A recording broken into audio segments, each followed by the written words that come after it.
خان صاحب کی طرف سے ہدایت ہے کہ میں نرم زبان استعمال کروں، اس لیے 8 ماہ پہلے کی زبان میں استعمال نہیں کر رہا، لیکن خدا را جو فیصلہ ساز ہیں وہ سوچیں کہ یہ ان کا ملک ہے، ان کی عزت، ان کی توقیر اس ملک سے وابستہ ہے، اور جس ملک کے اندر عدالت کا نظام کمپرومائز ہو جائے وہ ملک نہیں چل سکتا۔ سوادی صاحب یہ بتائیں، جس صحافی کا آپ نے نام لیا کہ وہ جان باز تھے، وہ کھڑے تھے، تو آپ ہی کی حکومت میں ان کو اغوا کیا گیا تھا، اس پر تشدد ہوا تھا، وہ کیس ابھی بھی پڑا ہے، تب بھی کچھ نہیں ہوا تھا، آج آپ لوگوں کو وہ بڑے اچھے لگ رہے، کہیں پی ٹی آئی کا بیانیہ حکومت میں یا اسٹیبلشمنٹ کے ساتھ ڈیل کے بعد چینج تو نہیں ہو جائے گا؟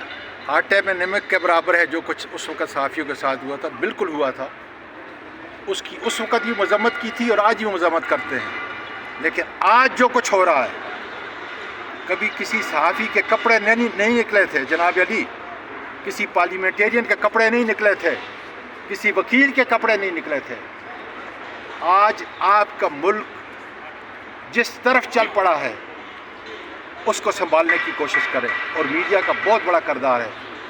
اللہ تعالیٰ نے ہمت دی ہے، ہم نے تاریخ کے اوراق سے سبق سیکھنا ہے، اسی طریقے سے جو ہے غلطیوں نے، اب غلطیاں نہیں ہیں، اب ملک کو عدالت تقریباً ملک کے ختم ہو چکے ہیں، جب ملک کی عدالت عظمیٰ کمپرومائز ہو جائے، اس کے فیصلے کمپرومائز ہو جائیں تو پھر کوئی چیز بچ نہیں تھی۔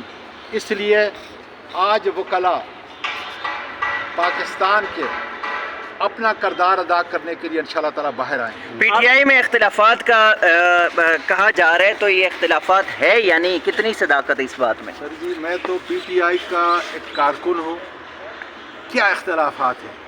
خدا کے فضل سے پی ٹی آئی نام ہے عمران خان کا، ایک ہی آدمی ہے، ووٹ ملا ہے عمران خان، ایک ہی آدمی ہے جس کی آواز اتنی بلند ہے، محبت لوگوں کے دلوں میں اس طرح اجاگر ہے۔ اعظم سواتی عمران خان کے ووٹ سے نواز شریف کو NA-15 کے اندر شکست دیتا ہے، اس لیے پی ٹی آئی انشاءاللہ تعالیٰ متحد ہے۔ اعظم سواتی صاحب، جو شہر یار افریدی صاحب نے بیان دیا ہے کہ ڈی جی آئی ایس اور آرمی چیف سے سر وہ شہر یار افریدی صاحب سے پوچھیں، میں چھوٹا جیسا کارکن ہوں، وہ MNA ہے اور میں آج کچھ بھی نہیں ہوں۔ اچھا اعظم سواتی صاحب، آپ پاکستان تحریک انصاف کے انتہائی سینئر رہنما ہیں، مشکل وقت میں ڈٹے رہے، تو اب جب وہ لوگ جو کہ پارٹی کو چھوڑ گئے تھے اب واپس آنا چاہ رہے ہیں، لینا چاہیے ان کو پارٹی میں واپس؟ کیا آپ اس حوالے سے؟ جب ظاہر ہے کہ پارٹی کا تنظیمی معاملات عمران خان انشاءاللہ بتائے گا، اللہ کرے آپ کی ذاتی رائے کیا اس حوالے سے؟ اللہ کرے کہ میری جلد اس سے ملاقات ہو جائے۔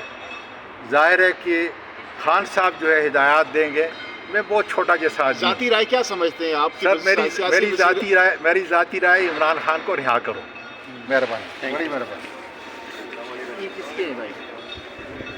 وہ اعظم سواتی صاحب، میرا یار